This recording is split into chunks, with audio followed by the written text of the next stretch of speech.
Hey, good evening, everybody. Just wanted to give y'all an update. I believe I've got all of the equipment with the exception of the heaters that I'm going to be putting into the sump. The sump that I have is the Trigger Systems Ruby 36 inch from one end to the other. Jason over at Aquarium Designs here in San Antonio, Texas, really took really good care of me. So thank you, Jason. I really appreciate it. The sump came with the filter socks and the inlet fittings. So there's that. I'm filming this in my office just because I want to keep all the stuff out of the living room, keep it out of away from the animals and all the whatnot, keep it from getting damaged and cluttering things up. So please pardon the mess. This is my man cave. Got all my hobbies in here. Do a real quick spin around. As you can tell, I'm into radio control airplanes and helicopters and quadcopters, and I got a wall full of radio control gliders. But back to the aquarium. So I'm going to be using the 36 inch Ruby by Trigger Systems. I've already got the fittings for the inlets and the filter socks. I got an Aquamax skimmer. It's the Cone S series. I want to say this is the Cone S2. So I'm going to kind of be pushing it as far as the limitations of the skimmer. As long as I don't overstock the aquarium, I believe I will be alright with this particular skimmer. It normally needs to sit in, I believe it's 7 to 9 inches of water. And that's the reason why I got the little platform or shelf built with egg crate and PVC pipe. I am debating on whether I'm going to glue those PVC pieces in, because to me that seems like that'll create a dead spot, and a spot where dirt and debris will gather. And if I'm trying to clean the water, I don't want to dirty it up with unnecessary debris. So we got that section. Then we got the media section, and again I use some egg crate, and if anything, I'm planning on using maybe the ChemiPure Blue to pull out the phosphates. And here I picked up a pair of and I can't pronounce this company. I think for the life of me I won't be able to, but I believe it's Sicce. SICCE. I picked up a pair of the Syncra 5.0 pumps. At zero head, they move 1,321 gallons per hour. Now, I believe the distance from the bottom of the sump to the top of the aquarium, where my outlets will be, is approximately 6 feet. So that will drop that gallons per hour down to in the 900 range. My intentions behind having the two pumps, if one fails, I've got one that still's moving water. And what I'll do is I'll have one pump shooting straight to one outlet, and then the other pump shooting to the other outlet. And I will adjust the flow appropriately, because I don't want to be blasting my fish and coral up against the glass. I want good flow, but not heavy flow. Tossing around a couple of ideas here. A fellow reefer had suggested, instead of placing the pumps flat in the return section, they had suggested using the rubber stoppers and mounting it similar to this. And right now that doesn't seem like a terrible idea. When it's mounted like this, yeah, I'll have to do a 90-degree elbow or maybe a pair of 45s to get up and out of the sump. And that'll reduce my gallons, my flow, my gallons per hour.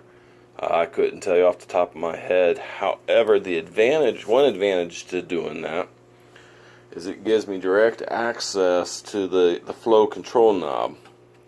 And I'm not sure how strong those suction cups are. You know, if I mount this thing to the side with the suction cups, is that going to be strong enough where when I twist on the flow control knob here, is it still going to stick, or is it going to break the vacuum created by the suction cups?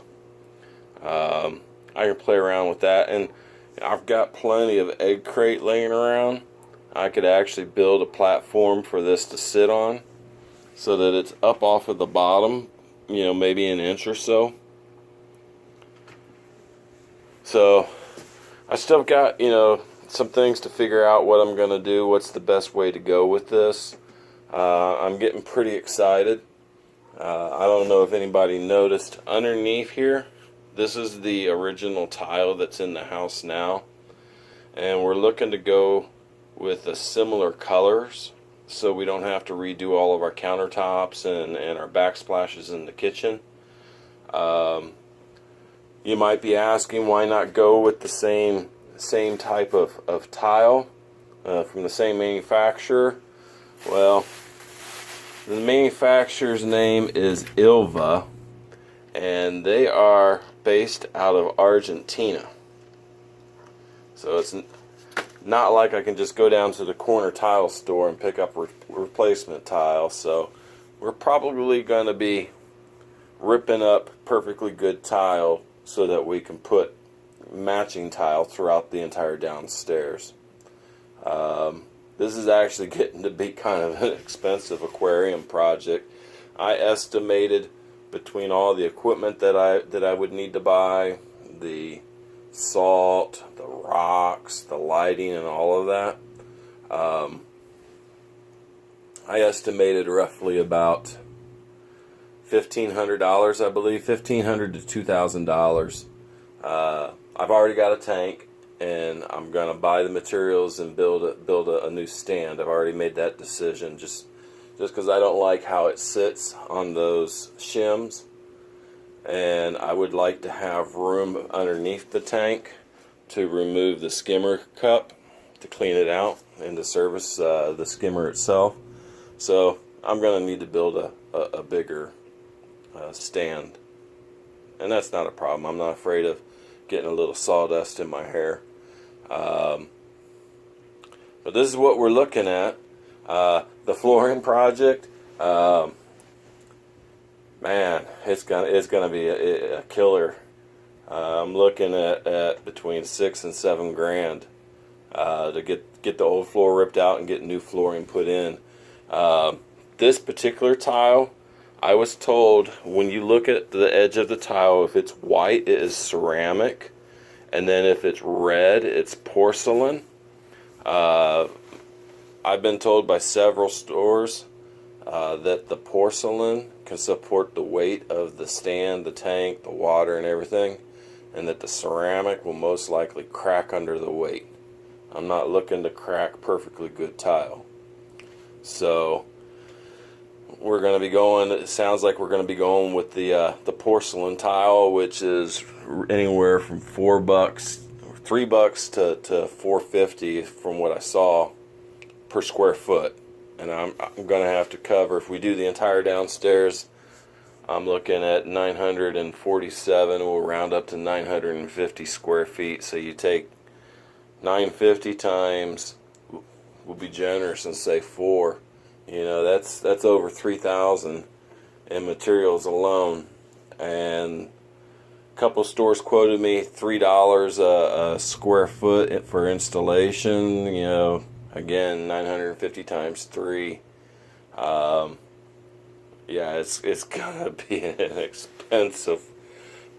To get this aquarium in and running, you know, we need to replace the floor, and it's gonna be expensive, but I really want this tank up and running. Does that sound terrible? So, but that's where I'm at with everything. Like I said, I still need to buy some heaters for it. The plan is to completely, once I get the 210 running and get all the fish and the corals and the inverts into it, the plan is to turn the 50-gallon into a quarantine tank. So I mean, I'm gonna be getting all the rocks, all the sand, everything up out of there. I am running the Neptune Apex on this particular aquarium, and I'll be honest, being on the second floor with saltwater aquarium, I got the leak detection sensors. If I decide to leave this 50-gallon upstairs in my office, I am most likely going to be buying a new Apex unit for the tank downstairs. If I move this downstairs, you know, I may just go with a large power strip and have this tank close enough to the 210 where I could run leak detection sensors from the stand to the Apex unit that's connected to the 210, and I can monitor whether it's leaking or not. But that's where we're at. Lighting. Right now I am running the Photon V2 made by Reef Breeders, and that's the 16-inch, and it's got a pretty good spread. I'm not running any of the light spectrums above 50%. So I think if I went with two more of the 16 inches, it might be underpowered, you know, or underlit. But if I got a pair of 24-inch Photon V2s and had the 16-inch in the middle, in between those two 24 inches, I think that might be enough. It may even be more than enough. I had an opportunity to buy a 4-foot Photon V2, and I had to let it go because it's Christmas time, and I still got some presents to buy and things like that. So, you know, I used my better judgment, the pains of being a grown-up, and I went ahead and passed on that LED. It was a great price.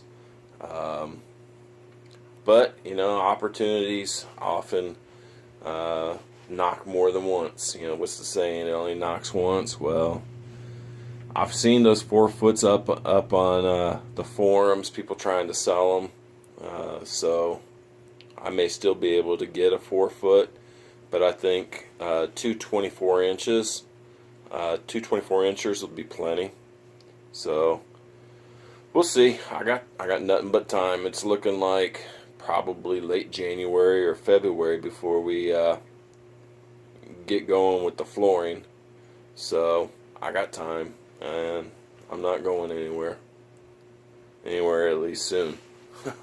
Alright, well, y'all have a blessed Friday evening and weekend, and I will give you guys further updates as they come. Take care.